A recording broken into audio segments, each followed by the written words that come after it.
જય શ્રી કૃષ્ણ. સર્વ વૈષ્ણવોને મારા ભગવત સ્મરણ.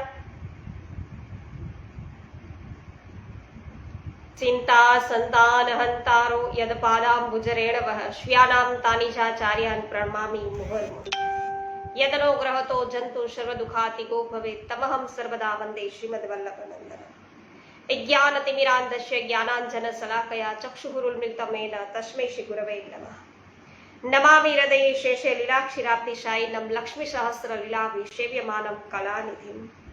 ચતુર્ભિશ્ચ ચતુર્ભિશ્ચ ચતુર્ભિશ્ચ ત્રિભિસ્તથા ષડભિર્વિરાજતે યોષો પંચધારતે.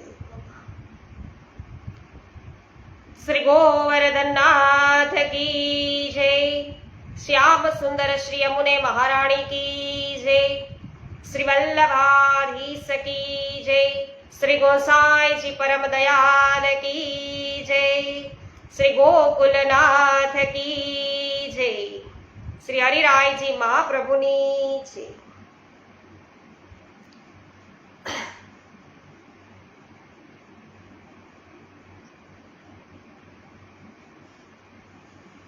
વિનોદભાઈ ગજ્જર સર્વપ્રથમ ઉપસ્થિત થઈ ચૂક્યા છે. વિનોદભાઈ જય શ્રી કૃષ્ણ. ભાવનાબેન ગજ્જર જય શ્રી કૃષ્ણ. મનીષાબેન માકડિયા જય શ્રી કૃષ્ણ. સ્વાગત છે આપનું. શ્રી પુરુષોત્તમ સહસ્ત્ર નામ સ્ત્રોતમ જે આર વડાલિયા જય શ્રી કૃષ્ણ. સ્વાગત છે. હેમાબેન ગુજરાતી જય શ્રી કૃષ્ણ. સ્વાગત છે.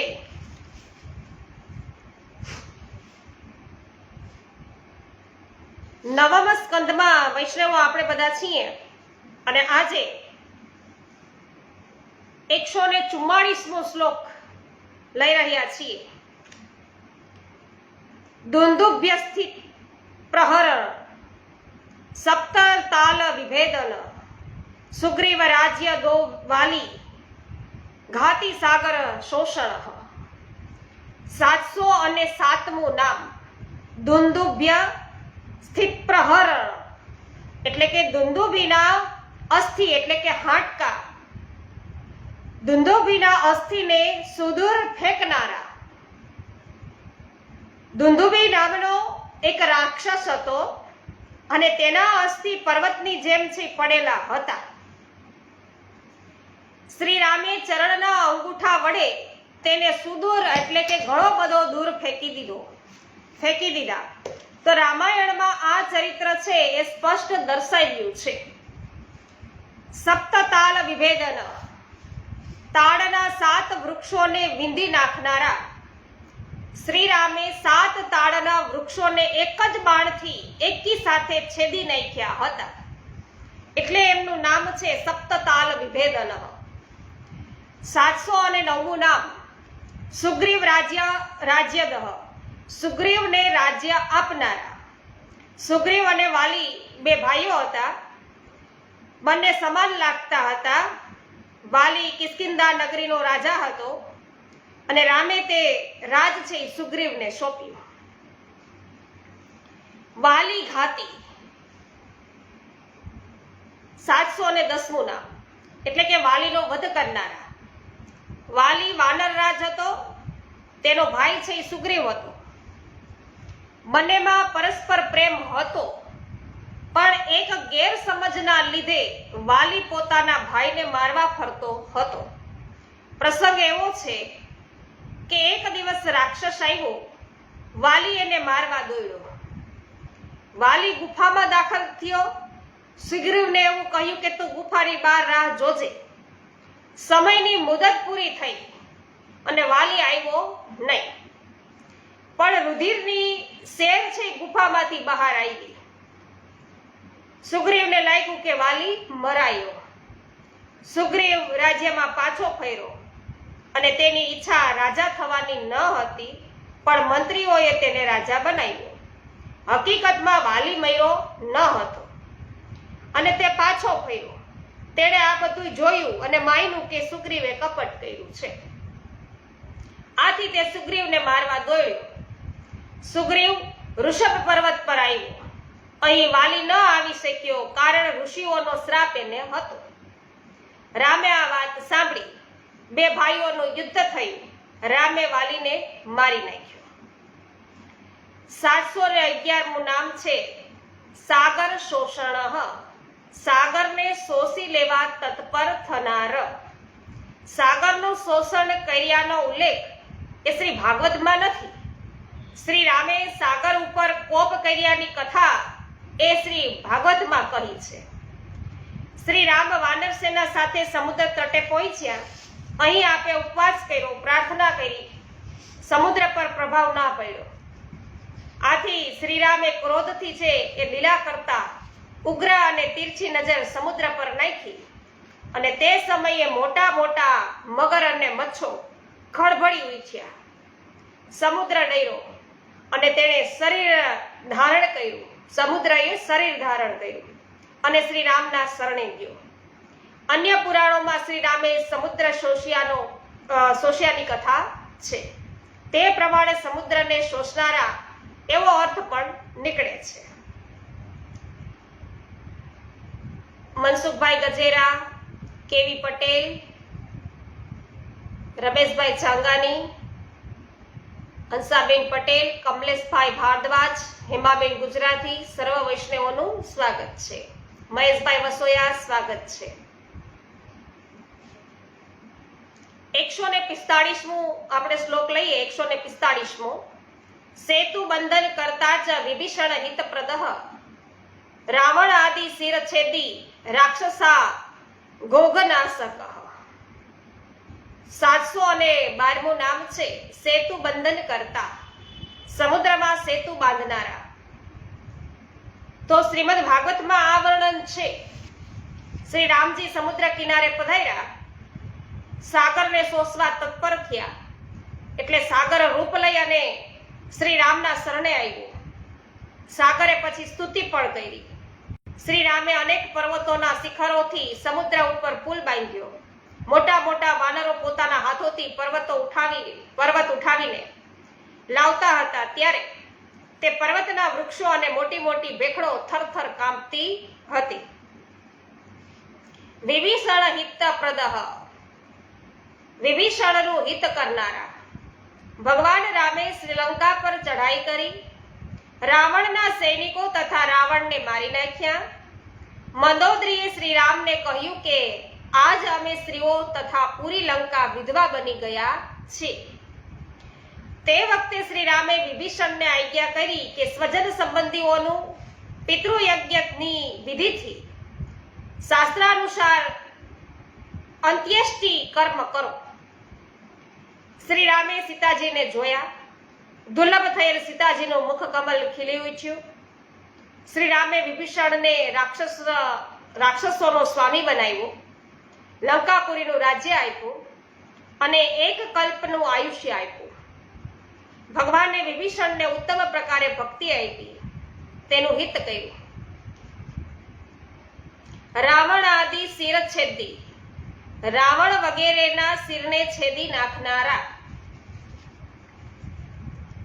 સાગર પર સેતુ બાંધ્યો. વિભીષણની સલાહ મુજબ શ્રી રામે સુગ્રીવ, નીલ, હનુમાન વગેરે મુખ્ય વીરો અને વાનર સેના સાથે લંકામાં પ્રવેશ કર્યો. લંકા તો શ્રી હનુમાનજીએ પહેલા બાળી દીધી હતી. વાનર સેનાએ તેને ખેદાન મેદાન કરી. આ જોઈ રાવણે નિકુંભ, કુંભ, ધુમાક્ષર, દુર્મુખ, સુરાંતક, નરાંતક, પ્રહસ્ત, અતિકાય, વિકંપન વગેરે અનુચરો, મેઘનાદ અને છેલ્લે તો કુંભકર્ણને પણ યુદ્ધ માટે મોકલ્યા. શ્રી રામે વીર વાનરોને સાથે રાખી રાક્ષસોની સેનાનો સામનો કર્યો. રાક્ષસોને વૃક્ષ, પર્વતોના શિખરો, ગદા અને બાણોથી મારી નાખ્યા. રાવણે આ જોયું, એને ક્રોધ આવ્યો. પુષ્પક વિમાન લઈ રામ સામે લડવા આવ્યો. આ વખતે રામજી દિવ્ય રથ પર બિરાજતા હતા. ઇન્દ્રનો માતલી નામનો સારથી હતો. તે રથ લાવેલો અને રાવણે બાણનો માર છે ચલાવ્યો. શ્રી રામનું વજ્ર જેવું બાણ રાવણના હૃદયને વાગ્યું. આ રીતે રાવણના શિરને છેદી નાખ્યું. 715મું નામ છે રાક્ષસા ઘોઘનાશક. રાક્ષસોના પાપ સમુદાયનો નાશ કરનારા, રાક્ષસો રૂપી પાપોના સમૂહને નાશ કરનારા. તો આપણે જોયું એ પ્રમાણે શ્રી રામે રાક્ષસ સેનાને મારી નાખી. શ્રી રામ પરમાત્મા છે અને પોતાના સાનિધ્યમાં જ રાક્ષસોનો નાશ થયો. રાક્ષસોના પૂર્વજન્મ અને આ જન્મના સર્વ પાપો દૂર કર્યા. દૈત્યો સમગ્ર જગતને પીડા કરે છે, આથી તેમને પાપનું રૂપક આપ્યું છે. આમ રાક્ષસો રૂપી પાપના સમુદાયને દૂર કરનારા છે. લીનાબેન પટેલ જામજોધપુરથી ઉપસ્થિત છે, સ્વાગત છે. બિપિનભાઈ ડોબરિયા સ્વાગત છે. રમેશભાઈ ચાંગાની જય હો. મનીષાબેન અઘેરા સ્વાગત છે. અરવિંદભાઈ ભંડેરી સ્વાગત કરું છું. લલિતાબેન અકબરી સ્વાગત છે. વિનોદભાઈ ગજ્જર જય હો. કાંતાબેન ઘુમલિયા, ગોપાલભાઈ ઘુમલિયા સ્વાગત છે આપનું. 146મો શ્લોક. સીતા અભય પ્રદાતા ચ પુષ્પકાગમનોત્સુકઃ અયોધ્યાપતિ રત્યંત સર્વલોક સુખપ્રદ. 716મું નામ છે સીતા અભય પ્રદાતા. સીતાને અભય આપનારા, પ્રદાન કરનારા. રાવણને મારીને શ્રીરામે અશોક વાટિકાના આશ્રમમાં પ્રવેશ કર્યો. સીતાજીને જોયા. સીતાજી અશોક વૃક્ષની નીચે બેઠા હતા. સીતાજી વિરહની વ્યાધિથી પીડિત હતા, અત્યંત દુર્બળ થઈ ગયા હતા. સીતાજીને જોઈને રામનું હૃદય પ્રેમ અને કૃપાથી ભરાઈ ગયું. ભગવાનના દર્શન કરીને સીતાજીનું હૃદય પ્રેમ અને આનંદથી ભરાઈ ગયું. તેમનું મુખ કમલ છે ખીલી ઉઠ્યું. 717મું નામ છે પુષ્પકાગમનોત્સુક. પુષ્પક દ્વારા અયોધ્યા આવવાની ઉત્સુકતા વાળા. લંકા વિજય પછી શ્રી રામને ભરતજીને મળવાની ઉત્સુકતા છે. પુષ્પક વિમાન દ્વારા અયોધ્યા આવવાની ઉત્કંઠા હવે શ્રી રામને છે. શ્રી મહાપ્રભુજી અહીં અયોધ્યા જવાની ન કહેતા અયોધ્યા આવવાની ઉત્સુકતા છે એ કહી રહ્યા છે. તો અયોધ્યા આવવાની ઉત્સુકતા વાળા શ્રી રામજી છે એવું કહે છે. તેનો ગૂઢ અર્થ એ છે શ્રી રામજી મનથી તો અયોધ્યા પહોંચી જ ગયા હતા. સ્થૂળ વિગ્રહ છે એ દૂર હતો. તે વિગ્રહ અયોધ્યા આવવાનો ખાલી બાકી હતો. 718મું નામ છે અયોધ્યાપતિ. અયોધ્યાના પતિ સ્વામી. પુષ્પક વિમાન દ્વારા શ્રી રામજી, સીતાજી અને લક્ષ્મણજી અયોધ્યા નગરીમાં પ્રવેશ્યા. તે સમયે નગરી આનંદથી પરિપૂર્ણ થઈ ગઈ. શ્રી રામજી રાજમહેલમાં પ્રવેશ્યા.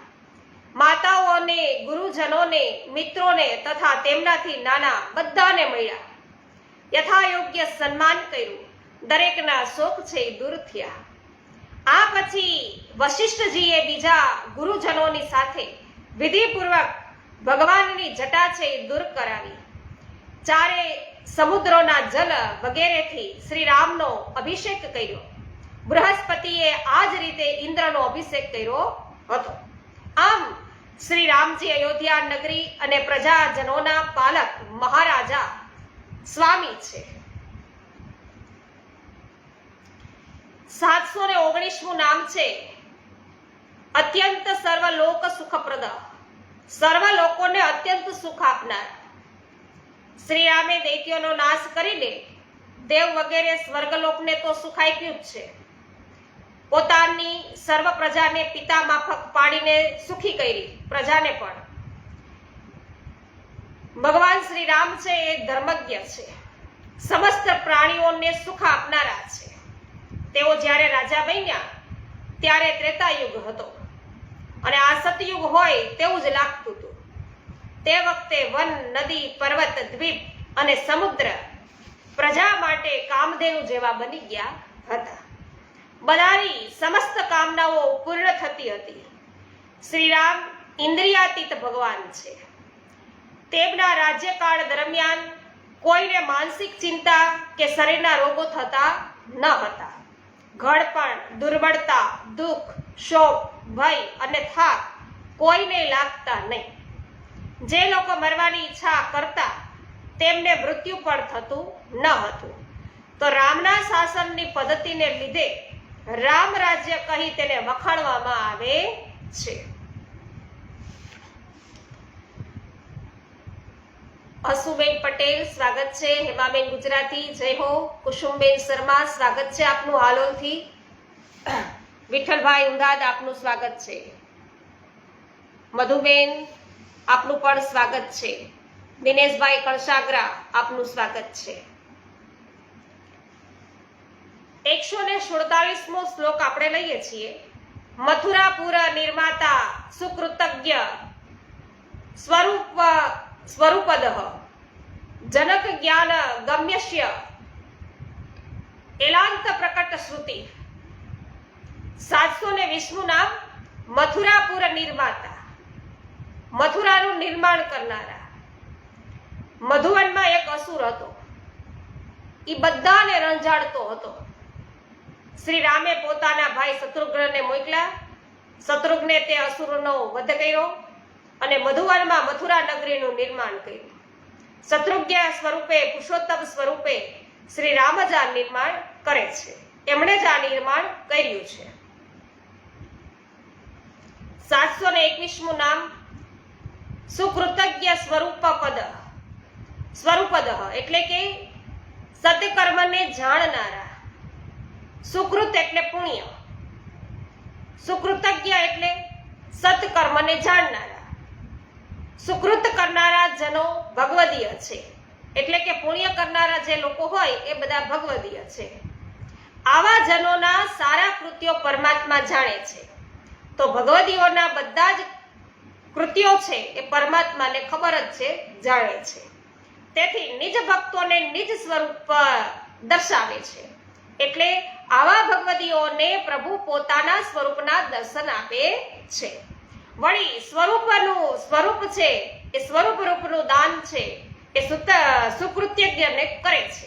એટલે પોતાના સ્વરૂપનું દાન છે એ પ્રભુ આવા ભગવદીઓને કરે છે, નિજ ભક્તોને કરે છે. જનક જ્ઞાન ગમ્ય, પોતે જનક છે તેવું જ્ઞાન આપનારા. શ્રી રામચંદ્રજી આ ભૂમિનું પાલન કરતા હતા. આ વખતે તે પાલક પિતા તરીકે જ વર્તન કરતા હતા. પ્રજાને પોતાના વાત્સલ્યનો અનુભવ કરાવતા હતા. આ રીતે તે વખતે પ્રજાને જ્ઞાન થતું કે શ્રી રામ અમારા પિતા છે, જનક છે. તો પ્રજાજનો તેમને પિતા સમાન જ ગણતા હતા, જાણતા હતા.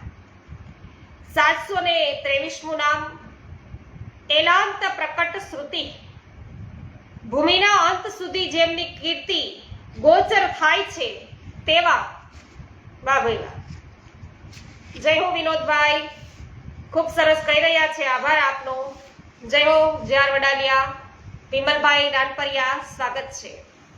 તો અહીં સુધી પ્રકટ જે સ્વરૂપે ફેલાયેલો છે, તો બીજા અર્થ પ્રમાણે એલ પૂર્વવા વગેરે પૂર્વકાળના અનેક ભૂપતિઓ દેવો સાથે શ્રી રામના યશોગાન છે એ સ્વર્ગમાં કરે છે. રામાયણ ભાગવતમાં શ્રી રામનો પ્રભાવ પ્રકટ રીતે વર્ણવાયેલો છે. તો રામા અવતારના નામ અહીં સંપન્ન થયા. હવે પરશુરામ અવતારના નામ છે એ શરૂ થાય છે. જય હો રસિકભાઈ ગડિયા, હંસુયાબેન ગડિયા સ્વાગત છે. 148મો શ્લોક લઈએ. હેય યાંત કરો રામ દુષ્ટ ક્ષત્ર વિનાશક સોમવંશ હિતૈકાત્મા યદુવંશ વિવર્ધન. 724મું નામ આવે હેય યાંત કરઃ, હેય નો નાશ કરનાર પરમેશ્વર. તો અહીંયા સહસ્ત્રાર્જુન કાર્તિવીર્ય હેય વંશ છે એ હતો અને પરશુરામજીએ તેનો નાશ કરેલો. એ અનુસાર જમદગ્નિ ઋષિ હતા. તેમના પત્ની રેણુકાજી હતા અને તેમને ત્યાં વસુમાન વગેરે પુત્રો છે એ થયા. તેમાં સૌથી નાના એ પરશુરામજી હતા. એને તેમનો યશ સમગ્ર સંસારમાં પ્રસિદ્ધ છે. પરશુરામ તો હૈયે વંશનો અંત કરવા માટે સ્વયં ભગવાન જ છે એ પરશુરામના રૂપમાં અંશાવતારથી પ્રગટ થયા હતા. 725મું નામ છે રામઃ, પરશુરામ સ્વરૂપે પ્રભુ. પરશુરામથી મહેન્દ્ર પર્વત ઉપર સ્વ સ્વરૂપમાં રમણ કરે છે. પ્રભુનો તે આવેશ અવતાર છે અને જમદગ્નિ ઋષિ તેમના પિતા છે, રેણુકાજી તેમના માતા છે. 726મું નામ છે દુષ્ટ શસ્ત્ર વિનાશક, દુષ્ટ ક્ષત્રિયોનો વિનાશ કરનારા. પરશુરામજી ના સમયે ક્ષત્રિયો વિષય લોલુપ થયા હતા. ક્ષત્રિયોના હૈયે વંશમાં સહજાર્જુન રાજા હતો અને તેણે દત્તાત્રેયજીને પ્રસન્ન કરેલા. તેમનાથી તેને 1000 હાથોનું વરદાન મળ્યું. તો કોઈ શત્રુથી તે હારે નહીં. વરદાન મળી ગયું, આશીર્વાદ મળ્યા, તે યોગેશ્વર બની ગયો. તેનામાં એટલી બધી શક્તિ આવી કે રાવણને પણ હરાવીને પટકાવ્યો એને. તો તેના રાજ્ય મહિષ્મતીમાં કેદ કરેલો. એકવાર તે જમદગ્નિ ઋષિના આશ્રમમાં આવ્યો. અહીં કામધેનુ ગાયને એને જોઈ. ઋષિ પાસે તે ગાય લેવાની આજ્ઞા છે એ ન માંગી, પણ બળજબરીથી તે ગાયને પોતાની નગરીમાં લઈ ગયો. ખરેખર એને આજ્ઞા માંગવી જોઈએ કે ભાઈ આ ગાય મને ગમી છે, મારે જોઈએ છે, એવું કાંઈ નહીં. બસ બળજબરીથી નગરીમાં લઈ ગયો. તે વખતે પરશુરામજી આશ્રમમાં ન હતા. તેમણે આશ્રમમાં આવીને રાજાનું આ દુષ્કૃત્ય હતું એ જાણ્યું કે આ તો આવી રીતે એ રાજા આવ્યો અને ગાયને એની નગરીમાં લઈ ગયો, આ ખરાબ કામ કર્યું. એટલે તેઓ પોતાનો ભયંકર ફરસો કુહાડી છે, બાણ, ઢાલ અને ધનુષ્ય લઈ અને રાજાની પાછળ દોડ્યા. સહસ્ત્રાર્જુને 17 અક્ષોહિણી સેના મોકલી. પરશુરામે તેને નષ્ટ કરી દીધી. આ જોઈ રાજા જાતે લડવા આવ્યો. પરશુરામજીએ તેના હાથો છે એ કાપી નાખ્યા અને તેનું માથું ધડથી અલગ કર્યું. સહસ્ત્રાર્જુને છે 10,000 પુત્રો હતા એને, અને તે બધાએ આ બધું જોયું ને એટલે ભાગી ગયા. તો આવા બધોન્મત્ત એવા ક્ષત્રિયોનો વધ 21 વાર પરશુરામજીએ કર્યો છે. મહાભારત ઇત્યાદિ ગ્રંથોમાં આ સ્પષ્ટ છે જ. તો આ સ્વરૂપે મહાપરાક્રમ કરનારા પરમાત્મા જ છે. હવે શ્રી કૃષ્ણ અવતારના નામ છે એ શરૂ થાય છે. 727મું નામ છે સોમવંશા હિતૈકાત્મા. સોમવંશનું હિત કરવામાં જેનું ચિત્ત છે તેવા. સોમવંશ એટલે ચંદ્રવંશ. અત્યાર સુધી જે વાત હતી એ સૂર્યવંશની વાત હતી. હવે જે વાત થાય છે સોમવંશ. તો સોમવંશનું હિત કરવામાં જેનું ચિત્ત છે તેવા. સોમવંશ એટલે ચંદ્રવંશ. શ્રી કૃષ્ણે ચંદ્રાવંશમાં જ અવતાર લીધો છે. ચંદ્રાવંશમાં અવતાર લઈ આ વંશનું સર્વ પ્રકારે હિત કર્યું છે. બ્રહ્મ જ્ઞાન અને ધર્મ જ્ઞાન પૂર્વક આ વંશનું રક્ષણ કર્યું છે. બધા જ અવતાર કાર્યો કૃષ્ણ અવતારમાં સમાઈ જાય છે. તો આ છેલ્લું વાક્ય ખૂબ સરસ છે. કીધું કે બધા જ અવતાર કાર્યો કૃષ્ણ અવતારમાં સમાઈ જાય છે, બધાનો સમાવેશ થઈ જાય. 728મું નામ છે યદુવંશ વિવર્ધન. યદુવંશને વિશેષ રીતે વધારનારા. યયાતિ રાજાના પુત્ર યદુ છે. તેમના નામ પરથી આ વંશ યદુવંશ તરીકે ઓળખાયો છે. યદુવંશમાં જ શ્રી કૃષ્ણનું પ્રાગટ્ય થવાનું છે. આથી પ્રભુએ આ વંશની વિશેષ રીતે વૃદ્ધિ કરી છે. આ વંશનું મહાત્મ્ય સર્વત્ર પ્રસરાયું છે. શ્રી સુખદેવજી કહે છે કે હે પરીક્ષિત, મહારાજા યદુનો વંશ પરમ પવિત્ર છે. મનુષ્યોના સમસ્ત પાપોને નષ્ટ કરનારો છે. જે વ્યક્તિ આનું શ્રવણ કરશે તે સમસ્ત પાપોમાંથી મુક્ત થઈ જશે. તો વૈષ્ણવો, પ્રભુ કૃપાથી, શ્રી મહાપ્રભુજીની કૃપા છે વૈષ્ણવો, એટલે 9મા સ્કંદના 643માં નામથી લઈ અને 728 નામ અહીં આપણે સંપન્ન કર્યા છે મહાપ્રભુજીની કૃપાથી. હવે 10મ સ્કંદ નામાની આપણે લઈ રહ્યા છીએ. તો 10મ સ્કંદ નામાની નિરોધ લીલા શ્રીમદ ભાગવત શ્રી ગોવર્ધનનાથજીનું નામાત્મક સ્વરૂપ છે. શ્રીનાથજીનું નામાત્મક સ્વરૂપ છે. પુરુષ 12 અંગવાળા છે. શ્રીમદ ભાગવતમાં 12 સ્કંદ છે. 10મ સ્કંદ ભગવાનનું હૃદય છે. આ સ્કંદ નિરોધ લીલા નામથી ઓળખાય છે. આ વિશ્વને પ્રપંચ પણ કહેવાય છે. અહીં પ્રપંચ એ છેતરવા કે બાહ્ય દેખાડા માટેનો શબ્દ નથી. અહીં પ્રપંચ એટલે વિસ્તાર. શું? પ્રપંચ એટલે વિસ્તાર. ભગવાન એક હતા, તેમને લીલા કરવાની ઈચ્છા થઈ. આથી તેણે અનેક રૂપ થયા. આથી તે અનેક રૂપ થયા એટલે કે પ્રભુએ પોતાના અનેક રૂપો કર્યા. તો વસ્તુ, વ્યક્તિ વગેરે વિશ્વ રૂપે વ્યક્ત થયા પ્રભુ. આ વિસ્તારને પ્રપંચ કહેવાયો છે. આવા પ્રપંચની વિસ્મૃતિ થાય અને ભગવાનમાં આસક્તિ થાય તેને નિરોધ કહે છે. ભક્તોનો નિરોધ ભગવાન કરે છે. તે માટે 5 પ્રકારની લીલા કરે છે. આથી 10મ સ્કંદમાં 5 પ્રકરણ છે. જન્મ પ્રકરણ, તામસ પ્રકરણ, રાજસ પ્રકરણ, સાત્વિક પ્રકરણ અને ગુણ પ્રકરણ.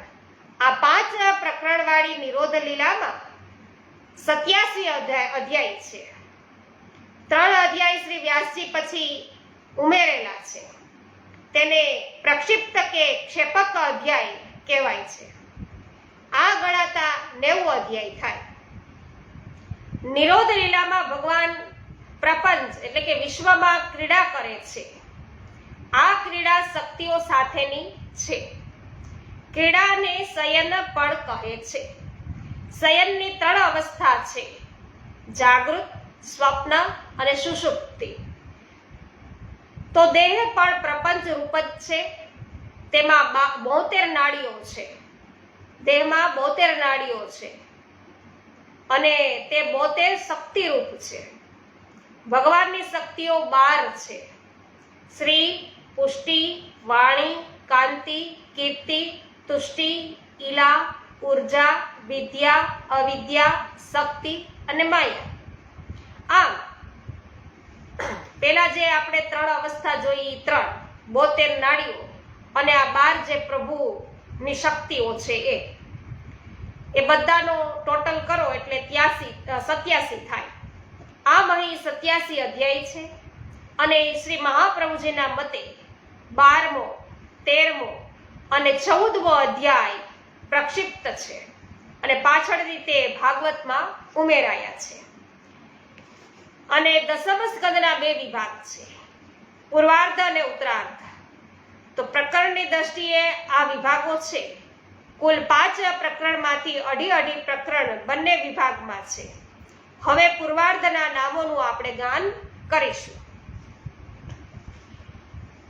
તો વૈષ્ણવો જે સંખ્યા છે એ બધા ખૂબ જ, એમાં ઘણો બધો સંકેત રહેલો હોય છે, ગુણ હોય છે. એમને જ કઈ સંખ્યા હોતી નથી. કાલે આપણે રીલ્સમાં હું જોતી હતી, ફેસબુક ઉપર શ્રી દ્વારકેશ બાબા કહેતા હતા કે આપણે બોલીએ છીએ ને છેલ્લે કે દ્રઢઈના ચરણના કેરો ભરોસો, કે ઈ તમે બધા એક અક્ષરનો ટોટલ મારશો ને એટલે 13 અક્ષર થશે. કે 13 અક્ષર થાય તો એમાં 13 અક્ષર તમે જો, અષ્ટાક્ષરના 8 અને પંચાક્ષરના 5, 8 ને 5 13. તો એ પ્રકારે આપણને સિદ્ધ થાય પંચાક્ષર અને અષ્ટાક્ષર બંને. વાહ ભાઈ વાહ. એ કહે છે કે જય હો પ્રભુ કૃપાથી ચોખ્ખા શબ્દમાં વાંચન છે એ સંભળાઈ રહ્યું છે. સાચી વાત છે. નહીં તો વળી પાછા એ વચ્ચે વચ્ચે આપણે ક્યાંક અટકી જઈએ છીએ, પણ પ્રભુની કૃપા હોય ને તો કઈ વાંધો આવતો નથી. સરસ. વસરામભાઈ ડોડલિયા સુરતથી આપનું સ્વાગત છે. કાંતાબેન કોઠડિયા સ્વાગત છે. વિનોદભાઈ જય હો, જય હો. નૂતનબેન જાવિયા સ્વાગત છે.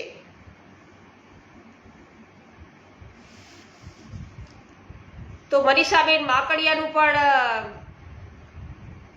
અમને આમંત્રણ આવ્યું છે, નિમંત્રણ કે તમે સરદારગઢ પધારો નૂતનબેન.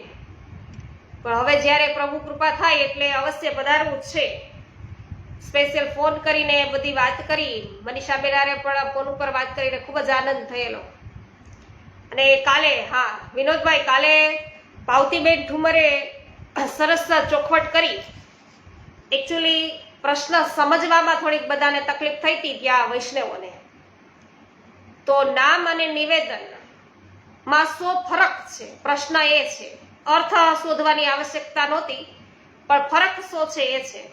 અને કાલે ફરકની વાત છે પાવતીબેન સાથે કરી અને મેં કહ્યું છે કે એ ફોટો જ છે અવશ્ય મોકલાવે. એટલે તમને છે એ ફોટો દ્વારા શેર કરું તો વાંચી અને ખૂબ સરસ રીતે આપણને સમજમાં આવે. જોકે એ સમજ આપણે બપોરના સમયે જે અત્યાર સુધી સત્સંગ કરતા આવ્યા છીએ એમાંથી પ્રાપ્ત કરી લીધેલી છે. પણ ફરી પાછું એનું ચિંતન, આપણે ગદ્ય મંત્રનું ચિંતન હર હંમેશ સતત કરવું જોઈએ દરેક વૈષ્ણવોએ. એટલા માટે હર હંમેશ છે એ ચિંતન કરવું. આપણને ખબર છે એવું કરવું નહીં.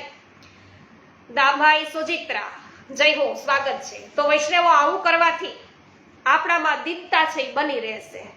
નહીતર દીનતા જશે અને ગર્વ છે એ પોતાની જગ્યા કરી લેશે. એટલે ખબર છે એવું નહીં કહેવાનું, પણ ફરી પાછું એને વાગોળવાનું, એનું ચિંતન કરવાનું છે. પ્રભુની લીલાઓ છે કે પ્રભુએ તો આમ લીલા કરી, હવે એ તો ખબર છે.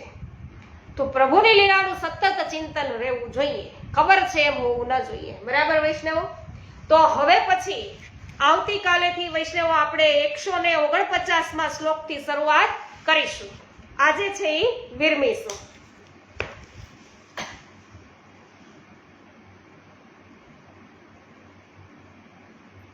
શ્રી ગોવર્ધનનાથ કી જય. શ્યામ સુંદર શ્રી યમુને મહારાણી કી જય. શ્રી વલ્લભાધીશ કી જય. શ્રી ગોસાઈજી પરમ દયાલ કી જય.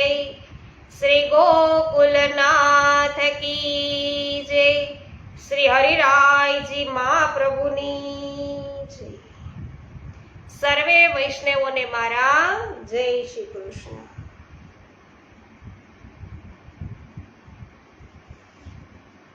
હા નૂતનબેન, આવું જ છે.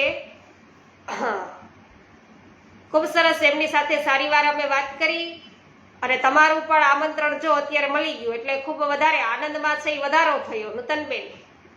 પણ હવે ફરી પાછું ત્યાં એ બાજુ કઈ રીતે આવવાનું થાય, પછી ચોક્કસ છે પધારવાનું છે.